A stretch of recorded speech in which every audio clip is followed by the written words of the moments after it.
Thank you भैया।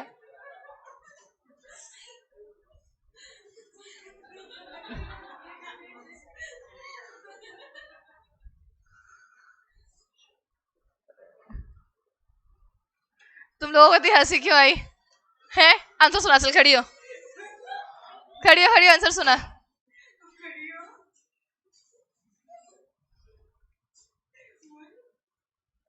बैठ जा। आता तो है नहीं।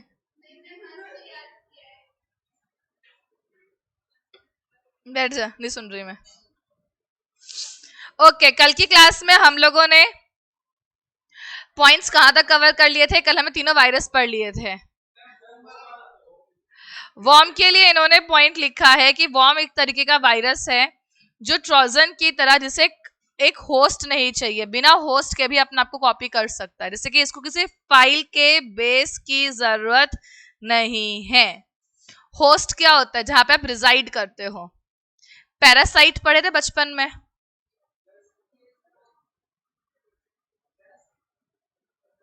अरे पैरासाइट उस तरीके के जानवर होते थे जो दूसरों की बॉडी पे रिजाइड करते थे, उन्हीं की बॉडी को खाते थे। उनको रिजाइड करने के लिए एक होस्ट चाहिए होता था। साइंस में था, 6th क्लास, जहां पे वो चेन पढ़ी थी, कौन सा किस पे रिजाइड करता है, किस पे डिपेंडेंट होता है।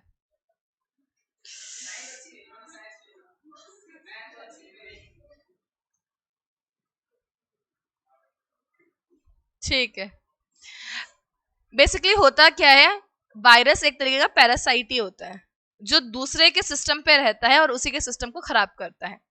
जब कोई भी ऑर्गेनिज्म या कोई भी चीज किसी दूसरे पर ही डिपेंडेंट होती है, जिसकी थाली में खाते हैं उसी की थाली में छेद करते हैं, उसे पैरासाइट कहते हैं। जैसे वायरस है, उसी कंप्यूटर सिस्टम में रहेगा और उसी को खराब करेगा। सो एक तरीके का पैरासाइट होता है। ये इस तरीके का वायरस है जिसको कोई पर्टिकुलर होस्ट की जरूरत नहीं है। होस्ट उसे कहते हैं जहां पर आप रिजाइड करते हो, रहते हो। ठीक है, ये बिना होस्ट के भी अपने आप को सिस्टम में मल्टीप्लाई कर सकता है। जैसे कोई पर्टिकुलर फाइल में रहने की जरूरत नहीं है, ये डायरेक्टली सिस्टम में एंटर होकर पूरा सिस्टम डिस्टर्ब कर सकता है। क्लियर? किसी एक फाइल के सहारे की जरूरत नहीं है। अच्छा समझ में? जिस थाली में खाते हैं उसी में छेद करते हैं। ऐसी बातें समझ में आती है बच्चों को। कल सुन लोगे, तुमसे टेंशन मत लो तुम। ठीक है, कल का होमवर्क क्या है? प्राइवेट और पब्लिक क्लाउड। मैंने कहा था पहले चैप्टर समाप्त हो जाए फिर नया चैप्टर करेंगे। अरे प्राइवेट पब्लिक छोटे छोटे तो लिखे हुए हैं, एक लर्न करोगे दूसरा ऑपोजिट है बल्कि उसका।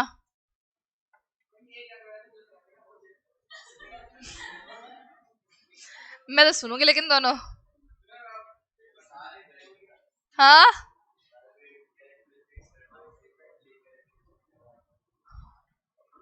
ज्यादा हो जाएगा। चलो खाली पब्लिक करके आ जाना, खाली पब्लिक करके आ जाना। खुश? हाँ, पहले पब्लिक लर्न करना है लेकिन। ओके, अब चलो आगे देखते हैं। अगले तरीके का प्रॉब्लम क्या है? Rounding down. What is rounding down? Round of करना सुना था बचपन में। राउंड ऑफ क्या होता है? अगर वर्ड लिखा हुआ है 327 2.7 तो ये 3273 बन जाएगा, है ना? और अगर लिखा हुआ है 3272.2 तो ये 3272 बन जाएगा। इसे हम क्या कहते थे? Rounding off. ये ना एक तरीके का फ्रॉड है जो फ्रॉड बैंक्स में कई बार हुआ है। होता क्या, जैसे इंटरेस्ट की अमाउंट आती है हमारे पास में, क्वार्टरली बैंक में क्रेडिट होता है। अब इंटरेस्ट जो है तुम्हारा बेसिकली पर डे के हिसाब से मिलता है। अब कोई पर्सन खुद तो कैलकुलेट करने बैठ नहीं सकता आज इतने पैसे डिडक्ट हुए कल इतने हुए, क्योंकि सीबीएस सॉफ्टवेयर ये इंटरेस्ट खुद भी ऑटोमेटिकली कैलकुलेट करता है। बहुत ही कॉम्प्लेक्स कैलकुलेशन है इंटरेस्ट की। कहने के लिए आसान है, 3.5% पर एनम। पर ये 3.5% पर एनम डेली बेसिस पे अकाउंट का बैलेंस फ्लक्चुएट हो रहा है और डेली बेसिस पर कैलकुलेट होता है। समझ में आई बात? तो इसलिए अगर किसी के अकाउंट में पैसे आ रहे हैं तो कई बार ना हम लोग ध्यान भी नहीं देते कितना आया कितना नहीं आया। तो पहले बीच में क्या हो रहा था, अब तो सॉफ्टवेयर करने लग गया, पहले जब सॉफ्टवेयर नहीं करता था, मैन्युअली काम हो रहा था, तो जैसे कि 327 है तो किसी ने क्या किया, 0.7 इसके अकाउंट से गायब कर दिया, 0.2 इसके अकाउंट से गायब कर दिए, और ये गायब कर करके फ्रैक्शन वाले पैसे किसी अदर अकाउंट में ट्रांसफर करने लग गए। दिखने में अमाउंट छोटा लग रहा है कि 7 पैसा 20 पैसा क्या कर लेगा अगला, लेकिन जब हर अकाउंट में से इतना इतना पैसा गायब होगा तो एक अकाउंट में पैसे बहुत सारे इकट्ठे हो सकते हैं। तो ये एक तरीके का फ्रॉड है। यहां पर हमने क्या किया, it refers to rounding off small fraction of the denomination. जो राउंड ऑफ कर दिया, छोटा छोटा फ्रैक्शन था और उसको ट्रांसफर कर दिया इनटू ऑथराइज्ड अकाउंट। अमाउंट बहुत छोटा है इसलिए रेयरली नोटिस्ड। बात समझ में आई?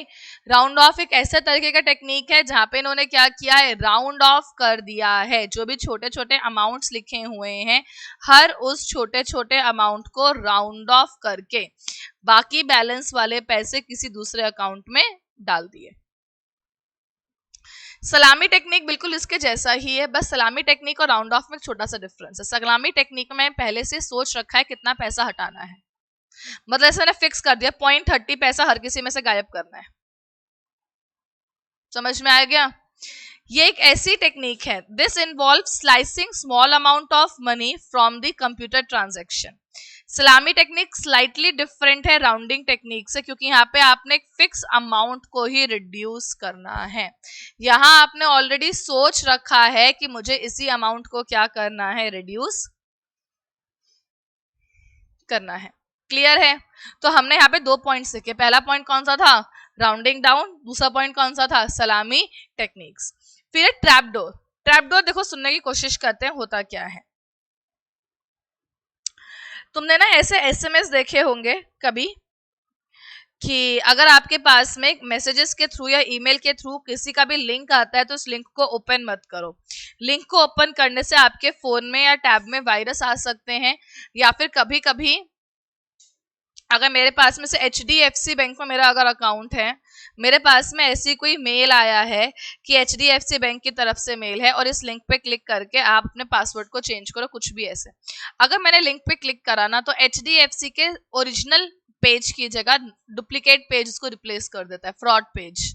फिर जब मैंने वहां पे पासवर्ड एंटर किया तो मेरे को तो ऐसा दिखेगा कि पासवर्ड जो है वो किस में कन्वर्ट हो चुका है, स्टार्स में, लेकिन रियलिटी पासवर्ड जो है सामने वाले पर्सन को शो हो रहा होगा। सुना है ऐसे फ्रॉड्स भी होते हैं जहां पे एक वेब पेज का बिल्कुल आर्टिफिशियल वेब पेज बना दिया जाता है और जब आप एक लिंक पे क्लिक करते हो तो वो आर्टिफिशियल वेब पेज का लिंक, क्योंकि हमें लिंक के पूरे पूरे नाम तो याद है नहीं, हम लोग खुद क्या लिख देंगे, जैसे HDFC नेट बैंकिंग लिखेंगे। अब वो कौन सा लिंक ओपन होता है कभी ध्यान से पढ़ा है क्या हम लोगों ने? नहीं। वहां पे जाके उस पर क्लिक किया और अपना काम परफॉर्म कर दिया। तो यहाँ पे क्या एक ट्रैप है। क्या है ये आप लोगों के लिए? ट्रैप। इसे बोलते हैं ट्रैप डोर। ट्रैप डोर में आप क्या करते हो, इंसर्ट करते, अलाउ करता है इंसर्ट करना कुछ लॉजिक्स को, मतलब आपके कुछ सिस्टम को, जो परमिट करता है व्यू करना डेटा ऑफ द सिस्टम, या आपके सिस्टम के अंदर का डेटा आपको देखने के लिए परमिट, मतलब इंट्रूडर। इंट्रूडर का मतलब थर्ड पार्टी को अलाउ कर देता है कि वो सिस्टम के अंदर के डेटा को क्या कर सकता है, देख सकता है। They also permit insertion of unauthorised logic. Unauthorised logic का मतलब होता है वायरस वगैरह।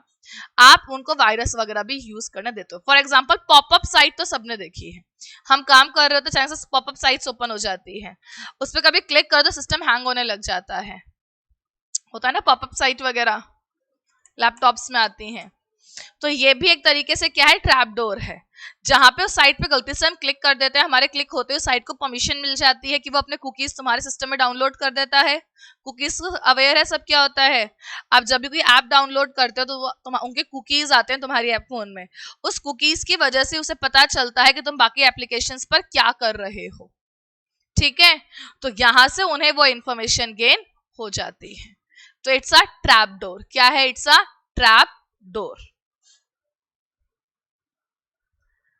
अगला पॉइंट कौन सा लिखा हुआ है इसके अंदर? स्पूफिंग। स्पूफिंग सुनो क्या है। मान के चलते हैं तुम लोगों ने शायद सुना हो बीच में कि लोगों के फेसबुक की आईडीज हैक हो रही थी, और फिर जो आईडी को हैक कर रहा था वो उसके कांटेक्ट में जितने भी लोग थे उन्हें मैसेजेस कर रहे थे कि मुझे इतने पैसों की जरूरत है, प्लीज मुझे पैसे ट्रांसफर कर दो, ये मेरी बैंक की डिटेल्स है, या मेरे इस नंबर पे फोन पे कर दो, मुझे पैसों की बहुत रिक्वायरमेंट है। सुना कभी तुम्हारे क्लोज रिलेटिव या किसी के अंदर? बीच में बहुत हुआ था कि मतलब आए दिन लोगों के मतलब मैं यही स्टेटस देख रही थी व्हाट्सएप पे कि मेरी आईडी जो है हैक हो गई है, अगर कोई भी तुमसे पैसे मांग रहे हैं तो प्लीज उस पर रिस्पॉन्ड मत करना। फिर आईडी को रिपोर्ट करके ठीक करवाया था। ये आई थिंक पिछले 1-2 सालों में ही बहुत ज्यादा हुआ था। हाँ, नहीं ऐसे तुम किसी नोन को ऐसे मैसेज कर दो मैं मुसीबत में हूँ प्लीज करके, तो कई बार लोग भेज भी देते थे बिना फोन पे कांटेक्ट करके, सच में पैसे चाहिए या नहीं चाहिए। मेरे पापा की आईडी हैक हुई थी, फिर वो तो मतलब जिसको मैसेज किया था मतलब हमारे पुराने रिलेटिव से, तो उन्होंने मेरे चाचा से फोन करके कंफर्म किया था कि ऐसे ऐसे फोन मतलब मैसेज आया है, क्या प्रॉब्लम हो गई है करके। क्योंकि जब वो मैसेज आया था ना तो उस पॉइंट में मेरे पापा का फोन भी नॉट रीचेबल जा रहा था कि हम उन्हें फोन भी कर रहे तो बात नहीं हो पा रही है उनसे। तो वो तो थोड़ा दिमाग लगा के उसने घर वालों को फोन कर लिया, अदरवाइज कई लोग पैसे भेज देते हैं। अगर रेंडमली हमने 50 लोगों को मैसेज किया, 50 में से 2 ने भी भेजा तो क्या फर्क पड़ता है, पैसे तो आए ना। फ्रॉड करने वाले क्या करते हैं, दे टारगेट मैनी पीपल, कुछ तो ओटीपी देंगे ही, कि कई लोग उस स्टेट ऑफ माइंड में नहीं होते ज्यादा कुछ सोच सकें, अपने किसी प्रॉब्लम में होते हैं और वो ओटीपी दे देते हैं। ऐसे मेरे कजन के साथ हुआ था, मतलब मेरे कजन चाचा की बेटी के साथ, वो ऑफिस में थे और मेरे चाचा वृंदावन वगैरह गए हुए थे घूमने, तो उसके पास मतलब ऐसे आया था कि मतलब ना कि आपके ना पापा ने कहा था पैसे ट्रांसफर करने के लिए, तो उसने कई बार चाचा को फोन ट्राई किया तो लगा नहीं फोन, तो अगर आप इस पे पैसे ट्रांसफर कर दो तो। फिर मतलब काफी देर तक उस तरह से उसको कंफ्यूज करके रखा, और वो ऑफिस में थी, उसको मीटिंग के लिए अपनी फाइल तैयार करनी थी पूरी। उसने बोला कहाँ करना है फटाफट से बताओ मुझे, वो बार बार फोन करके डिस्टर्ब कर रहा था उसको। और फिर उसने एक बार तो पैसे ट्रांसफर किए, फिर पैसे वापस भी आ गए कि पता नहीं कुछ बात हो गई थी। फिर उसने बोला आपको एक ओटीपी आया होगा शायद, आप वो ओटीपी बता दो मैं आपके अकाउंट में ऐसे करूँगा, ऐसे उसने ओटीपी बता दिया, उसके अकाउंट में कुछ 50-60 हज़ार रुपए तो सारे निकल गए उसके अकाउंट से। वो बोलती मतलब मेरी आधे घंटे में ही ना मीटिंग थी, मैं उस मीटिंग के लिए बस फाइल तैयार कर रही थी और उस आधे घंटे में ही काम हो गया मेरा। कई बार स्टेट ऑफ माइंड ऐसा होता है कि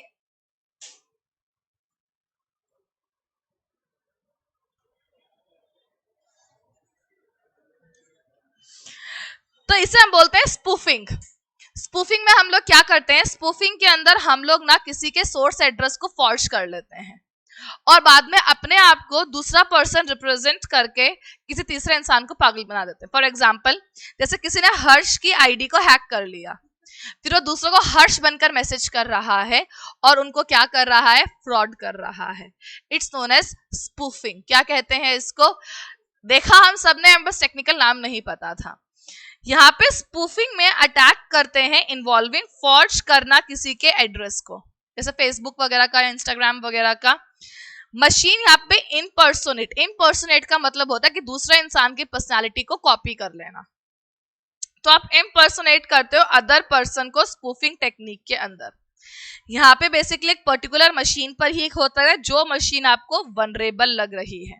जिस पर्सन का आईडी पासवर्ड ज्यादा वनरेबल लग रहा होगा उस पर्सन पर ये अटैक इजीली हो सकते हैं। और सबसे बड़ी बात है ये लोग बाद में कभी कभी ना फेसबुक का पासवर्ड चेंज भी कर देते हैं। फेसबुक का पासवर्ड चेंज करने के लिए आपको सिर्फ आगे जाके एक इंसान की ईमेल आईडी को चेंज करना और कुछ नहीं करना। और ईमेल आईडी चेंज करते वक्त फेसबुक में ओटीपी नहीं मांगते।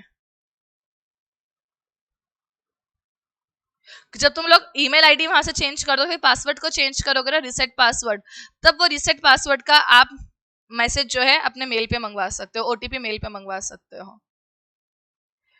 तो इसलिए बहुत ही इजीली ये चीज हो सकती है। तो हमारे पास 8 तरीके के फ्रॉड थे। पहला फ्रॉड कौन सा लिखा था, डेटा डिडलिंग। फिर 3 टाइप के हमने वायरस पढ़े थे, वायरस के नाम क्या थे, बॉम्ब, वॉर्म। फिर 2 तरीके एक जैसे थे, वो कहता राउंडिंग ऑफ और सलामी टेक्निक। फिर ट्रैपडोर और स्पूफिंग, दोनों फ्रॉड से रिलेटेड है। क्लियर है बात। अब हमारे पास कुछ फ्रॉड्स लिखे हुए हैं, फ्रॉड्स का नाम है असिंक्रोनाइज अटैक। क्या है नाम इसका? असिंक्रोनाइज अटैक। असिंक्रोनाइज अटैक वो अटैक है जो टेलीफोन लाइन पे होते हैं। कहाँ होते हैं ये अटैक? आपके टेलीफोन लाइन। जब दो लोग आपस में टेलीफोन लाइन पे कम्युनिकेट कर रहे हैं, पता कैसे होता है? जब कोई भी दो लोग आपस में टेली कम्युनिकेशन लाइंस पर क्या कर रहे हैं? कम्युनिकेट कर रहे हैं एक दूसरे से, तो उस टाइम पे जो फ्रॉड्स होते हैं उन फ्रॉड्स को हम लोग क्या बोलते हैं? असिंक्रोनाइज अटैक। ये अकर होते हैं जब डेटा मूव कर रहा है टेलीकम्युनिकेशन लाइंस में। कब होता है असिंक्रोनाइज अटैक? जब टेलीफोन लाइन के अंदर डेटा मूव कर रहा है, उस मूविंग के टाइम पे होते हैं। ए इंसान बी इंसान से बात कर रहा है, इन दोनों की कॉन्वर्सेशन टैप हो रही है। मूवीज में देखते हैं ना हम लोग कि कोई थर्ड पर्सन बैठ के बातों को सुन रहा होता है, पूरी इंफॉर्मेशन क्या होती है? टैप। उसे बोलते हैं वायर टैपिंग। क्या बोलते हैं उसको? Wire tapping. जब आप स्पाई कर रहे होते हो इंफॉर्मेशन पे जो ट्रांसमिट हो रही है ओवर कम्युनिकेशन चैनल्स या नेटवर्क, उसे हम लोग क्या बोलते हैं? Wire tapping. फिर है डेटा लीकेज। डेटा लीकेज कुछ खास नहीं बोला, ए पर्सन बी पर्सन को डेटा भेज रहा है, बीच में ही किसी ने फाइल को क्या कर लिया? कॉपी कर लिया। दो कंप्यूटर्स के बीच में इन अ नेटवर्क डेटा ट्रांसफर हो रहा है और डेटा ट्रांसफर होते वक्त डेटा किसी ने क्या कर लिया? लीक कर लिया। उसे हम क्या बोलते हैं? Data leakage. अब देखो एक सबवर्सिव अटैक, तुम लोग हैरान होगे पर यह चीज होती है। आज तक मैंने किसी मूवी में तो नहीं देखा हुआ, बट ये चीज होती है। सबवर्सिव अटैक सोचो, ए पर्सन ना बी पर्सन से बात कर रहा है, ठीक है? इसने ना कोई मैसेज भेजा है इसको, ठीक है? For example how are you. Clear है? अब बीच में एक थर्ड पार्टी बैठा है जिसका नाम है सी, इंट्रूडर है ये। अब क्या हुआ? सबवर्सिव अटैक ये बोलता है कि जब ए पर्सन से बी पर्सन के पास मैसेज जा रहा है, कितना टाइम लगता है? Friction of seconds. उस फ्रिक्शन ऑफ सेकंड्स के अंदर ये काम हो रहा है कि सी पर्सन मैसेज को बीच में होल्ड कर सकता है और मैसेज के अंदर अनऑथराइज्ड चेंज मतलब डेटा की इंटीग्रिटी को इफेक्ट कर सकता है, और इसने इसको मैसेज कर दिया गो टू हेल।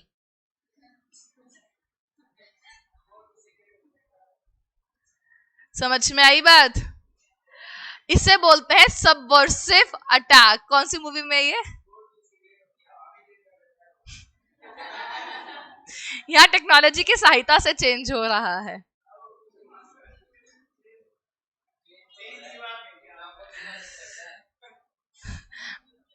वो नहीं देखे। गॉड, तुमने देखी है शायद सलमान खान की मूवी जिसमें उसे भगवान की पावर्स मिल जाती है, अमिताभ बच्चन देता है जो।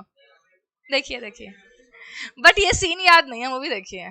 वो बहुत गरीब सा होता है, बाद में बहुत ही tension. Priyanka Chopra flop movie.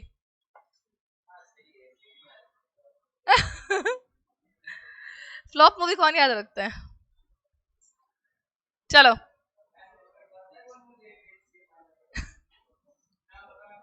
प्यार का पंचनामा 2। मतलब अभी मेरी आज पेपर खत्म है, कल सुबह का 8:45 का शो, क्योंकि उसके अलावा कोई दूसरा शो था ही नहीं। थर्सडे था उस दिन, अगले दिन मूवी हट रही थी और ये यही शो अवेलेबल था। मैं का सुबह सुबह उठे और ब्रश किया और मूवी देखने। यार हंसी कितनी आई थी।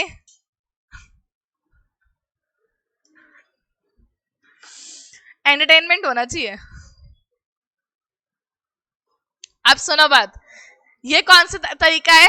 Subversive attack. सबवर्सिव अटैक में क्या हुआ? जब मैसेज ट्रांसफर हो रहा है या डेटा ट्रांसफर हो रहा है दो पर्सन्स के बीच में, तो इंट्रूडर के पास पावर है कि इंट्रूडर क्या कर सकता है? मैसेज को कॉपी कर सकता है और उसकी इंटीग्रिटी को चेंज कर सकता है।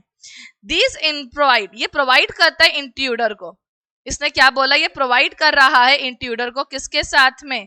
With provide intruder with important information about the message जो ट्रांसमिट हो रही है। इंट्रूडर में attempt to violate the integrity. Intruder क्या अटेम्प्ट कर सकता है? इंटीग्रिटी को वायलेट कर सकता है कुछ कंपोनेंट्स के। क्लियर है बात? तो ये हमारे पास कौन सा अटैक हुआ? Subversive attack. मैंने अभी तक में 3 बातें पढ़ी। पहला पॉइंट कौन सा पढ़ा था? Data leakage. सेकेंड पॉइंट कौन सा पढ़ा? Subversive attack. तीसरा पॉइंट कौन सा पढ़ा? Wire tapping. फिर अपने पास अगला पॉइंट कौन सा है इसके अंदर? Piggy banking. कौन सा है अगला पॉइंट अपने पास में? Piggy banking. पिगी बैकिंग क्या हुआ?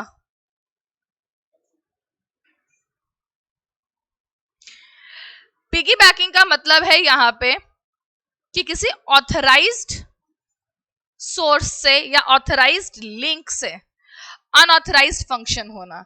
इसका मतलब भी सेम वही है जो हमने स्पूफिंग के अंदर देखा था, किसी ऑथराइज्ड लिंक से अनऑथराइज्ड फंक्शन का परफॉर्म होना। This is the act of following authorised person through a secured door electronically attached N authorised link. लेकिन ये लिंक क्या कर रहा है? ऑल्टर कर रहा है चीजों को। मतलब यहाँ पे तुम चाहो तो ऐसे भी लिख सकते हो, this is the act of following authorised person through authorised door to perform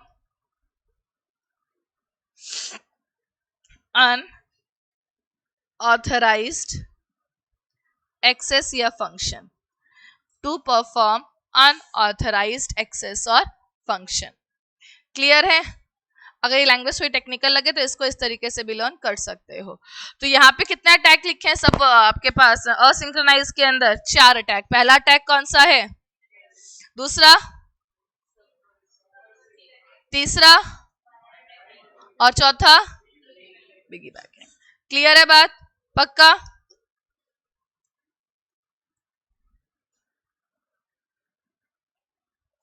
अगला पॉइंट हमारे पास कौन सा दे रखा है? Risk management strategy. कौन सा दे रखा है?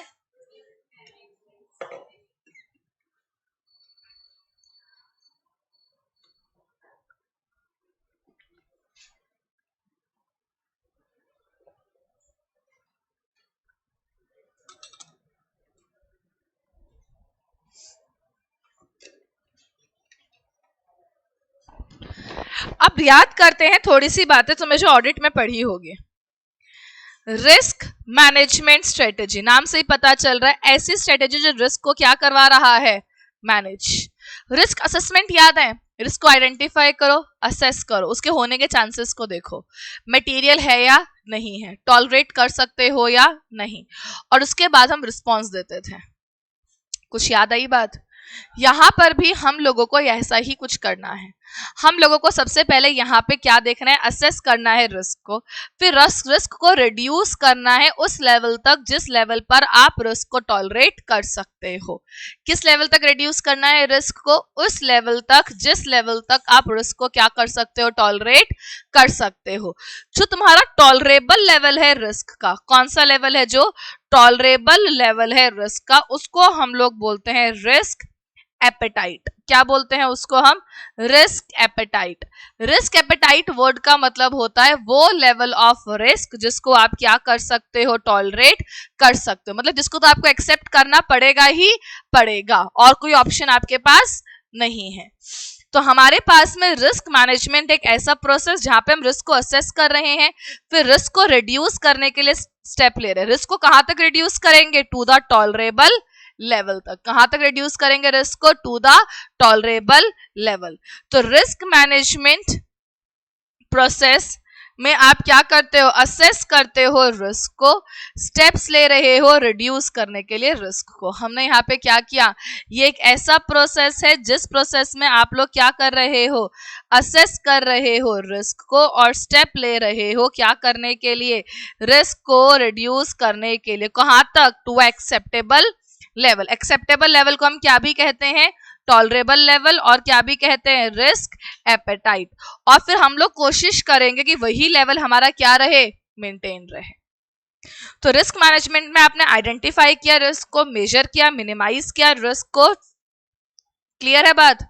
तो what is risk management? Risk management एक ऐसा प्रोसेस जहां पे रिस्क को असेस कर रहे हो, स्टेप ले रहे हो उसको रिड्यूस करने के लिए टू अ टॉलरेबल लेवल, और फिर उसी लेवल को मुझे क्या करना है? मेंटेन करके रखना है। इस चीज को हम लोग क्या बोलते हैं?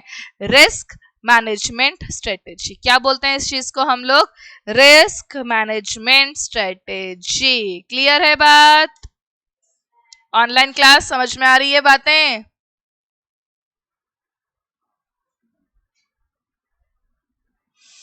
सबके यस आ गया। ऑफलाइन नींद विंद तो नहीं आ रही? सब समझ में आ रहा है? दुखी होके मत बोलो, जोश में बोलो। हाँ, अब आ जाओ नेक्स्ट पेज पे। बताओ ये रिस्क मैनेजमेंट को कम करने के लिए, रिस्क को कम करना है हमें, तो हमने यहाँ पे स्ट्रेटेजीज बनाएंगे। स्ट्रेटेजीज कौन बनाएगा? Senior level. कौन बनाएगा? मैनेजमेंट। सीनियर मैनेजमेंट यहाँ पे चूज करता है कि कौन सा रिस्क मैनेजमेंट स्ट्रेटेजी लग सकती है। ये स्ट्रेटेजी आइसोलेशन में भी लग सकती है और कॉम्बिनेशन में भी। मतलब कोई एक स्ट्रेटेजी अकेली भी लग सकती है एक्सक्लूसिवली, या किसी और के साथ मिलकर भी लग सकती है। तो स्ट्रेटेजी कितने तरीके से लग सकती है? रिस्क मैनेजमेंट स्ट्रेटेजीज दे रखी है जिसमें मेरे पास 4 टी है। कितने टी है? जहां पे मेरे पास में 4 टीज है मेरे पास में, और इन 4 टीज के अंदर आप इन स्ट्रेटेजी को सबके साथ मिलकर भी लगा सकते हो और अलग से भी लगा सकते हो। हमने क्या बोला? ये स्ट्रेटेजी दूसरों के साथ मिलकर भी लग सकती है और अलग से भी लग सकती है। जब ये स्ट्रेटेजी मिलकर लगेगी, अलग से लगेगी, ध्यान रखना दोनों टाइप से काम चल सकता है। अब अपने पास 4 टी है। पहला टी कौन सा है? टॉलरेट। दूसरा टी कौन सा है? टर्मिनेट। तीसरा टी है एक्सेप्ट, और लास्ट ट्रांसफर, और लास्ट ट्री है ट्रीट। कितने टी दे रखे हैं? 4। टॉलरेट करो रिस्क को, टर्मिनेट करो रिस्क को, ट्रांसफर करो रिस्क को, ट्रीट करो रिस्क को। टॉलरेट मतलब एक्सेप्ट। रिस्क मैं 2 केसेस में एक्सेप्ट करूंगी। कब एक्सेप्ट करूंगी रिस्क को? मैं 2 केसेस में। वो 2 केस के जब रिस्क का इंपैक्ट भी लो है और रिस्क के लाइक्लीहुड भी लो है। लाइक्लीहुड का मतलब क्या होता है? होने के चांसेस। जब रिस्क के होने के चांसेस और इंपैक्ट दोनों ही क्या है? लो है, तो ऐसे केस में हम लोग रिस्क को क्या करेंगे? एक्सेप्ट कर लेंगे। क्या करेंगे ऐसे केस में? हम लोग रिस्क को एक्सेप्ट। तो जब इंपैक्ट और लाइक्लीहुड दोनों ही लो है, तो ऐसे केस में हम लोग रिस्क को क्या करेंगे? एक्सेप्ट करेंगे। क्योंकि फालतू में खर्चा होगा कंट्रोल बनाने का, कंट्रोल लगाने का, तो फालतू का खर्चा करना ही नहीं है। क्या लिखा है यहाँ पे आपका? ऊपर वाली लाइन देखो क्या लिखे? One of the primary function. एक प्राइमरी फंक्शन है मैनेजमेंट का, मैनेज करना रिस्क को। ऑडिट में पढ़ी ये बात हमने। कुछ रिस्क कंसीडर होते हैं एज अ माइनर बिकॉज उनका इम्पैक्ट और प्रोबेबिलिटी ऑफ अकरेंस दोनों ही क्या है? लो। क्योंकि उनके होने के चांसेस और उनका इम्पैक्ट दोनों ही क्या होता है? लो। इन दिस केस, ऐसे केस के अंदर हमें एक्सेप्ट करना चाहिए रिस्क को, क्योंकि cost of doing the business is appropriate. Clear है बात? तो यहां पर हमने क्या बोला कि मैनेजमेंट का प्राइमरी फंक्शन क्या है? मैनेज करना रिस्क को। जब रिस्क का इम्पैक्ट और रिस्क का प्रोबेबिलिटी ऑफ अकरेंस मतलब लाइक्लीहुड दोनों ही क्या है? लो है, तो ऐसे केस में एक्सेप्ट करना ही फायदेमंद रहता है। मतलब आपको रिस्क को टॉलरेट कर लेना चाहिए। अब टर्मिनेट और एलिमिनेट, रिस्क को जड़ से निकालने की बात कर रहे हैं। कब? जब उसका इम्पैक्ट और उसका लाइक्लीहुड दोनों ही क्या होगा? हाई होगा। तो ऐसे केस में रिस्क को जड़ से निकालो। देखो कैसे?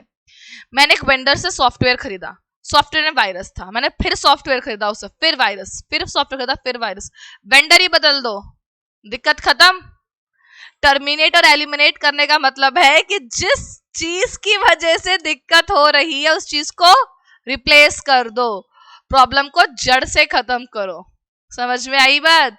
तो जिस चीज की वजह से दिक्कत हो रही है उस चीज को क्या करो? जड़ से ही खत्म कर दो। उसे बोलते हैं टर्मिनेट करना या फिर एलिमिनेट करना। यहाँ क्या क्या लिखा है?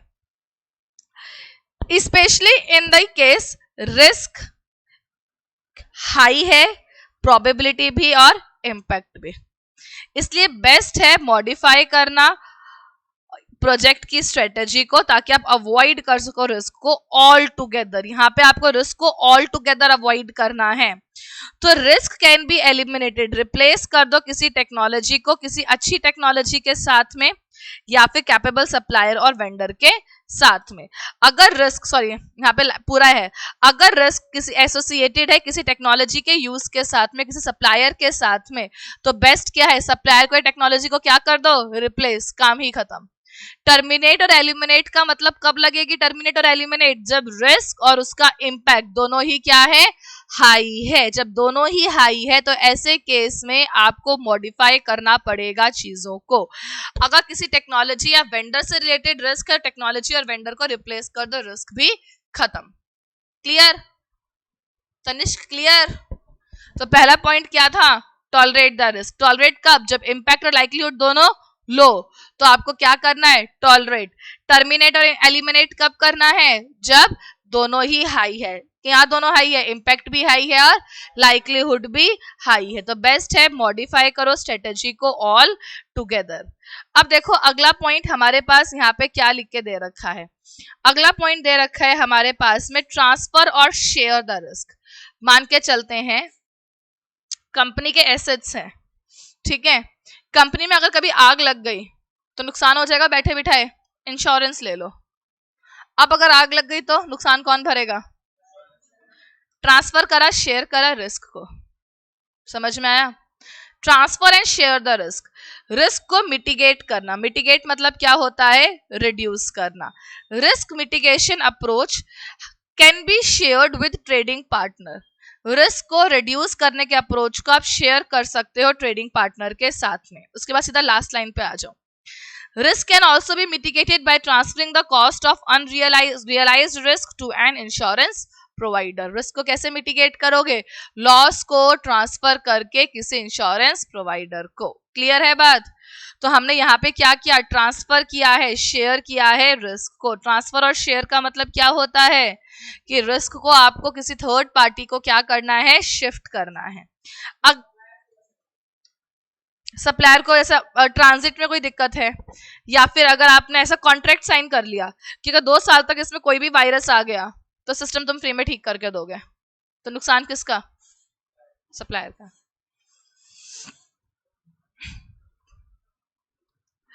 अगला पॉइंट कौन सा है, ट्रीट और मिटिगेट द रिस्क।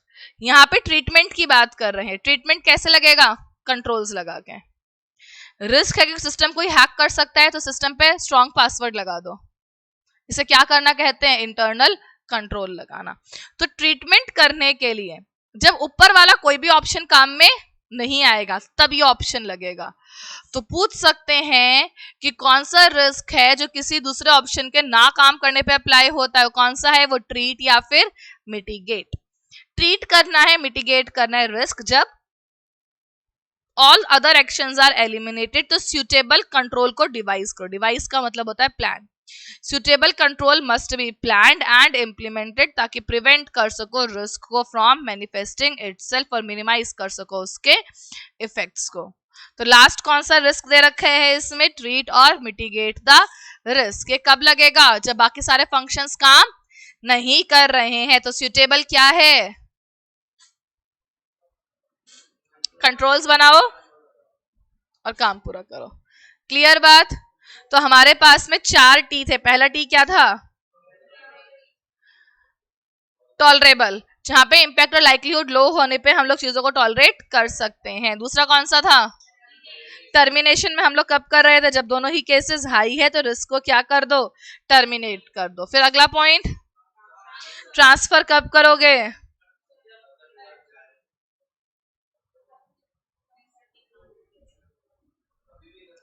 ट्रांसफर हो रहा था केस जब आपको रिस्क को दूसरे को एसोसिएटेड था उस टाइम। और ट्रीट का पॉइंट क्या था, जब ऊपर वाले कोई भी काम परफॉर्म नहीं करेगा तो कंट्रोल्स को बनाओ और उसे क्या करो, ताकि आप रिस्क को एलिमिनेट कर सको। क्लियर है। रिस्क मैनेजमेंट कैसा प्रोसेस था, ऐसा प्रोसेस जो पहले असेस कर रहा था रिस्क को, फिर स्टेप ले रहा था उसको रिड्यूस करने के लिए टू अ टॉलरेबल लेवल, और उस लेवल पे उसको मेंटेन करना था। क्लियर है बात। अब देखो अगला टॉपिक कौन सा दे रखा है। अगला टॉपिक है ईआरएम। टॉपिक ज्यादा डिटेल में नहीं लेके जाऊंगी। ईआरएम का मतलब भी क्या है, एंटरप्राइज रिस्क मैनेजमेंट। क्या है ईआरएम का मतलब, एंटरप्राइज रिस्क मैनेजमेंट।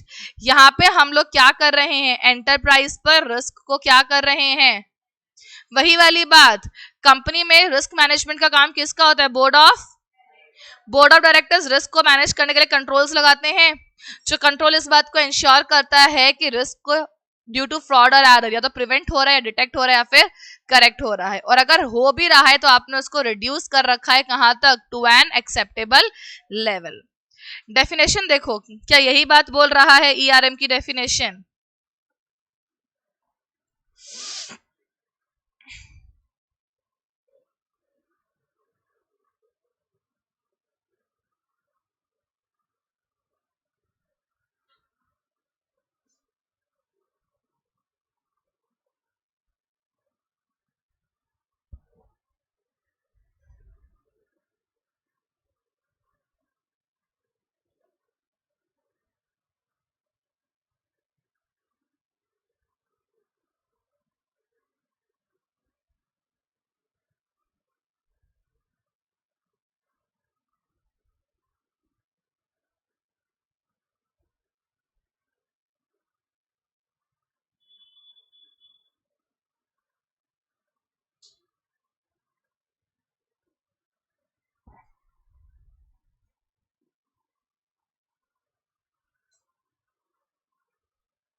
हो गया, यही बात कह रहा है ना डेफिनेशन। ईआरएम की डेफिनेशन कह रही है कि ऐसा प्रोसेस है जिसे अफेक्ट किया गया है बोर्ड ऑफ डायरेक्टर्स ने, मैनेजमेंट ने, अदर पर्सन ने, जहाँ पे स्ट्रेटेजी लगाई जा रही है पूरे पूरे ऑर्गेनाइजेशन में, ताकि आप इवेंट्स को आइडेंटिफाई करो, रिस्क को मैनेज करो with in the risk appetite level, और रीजनेबल एश्योरेंस दो कि आइडेंटिटी अपना काम ढंग से परफॉर्म कर रही है। इतनी सी बात लिखी थी। इसके आगे का टॉपिक कल की क्लास में देखेंगे। Online class, any doubt?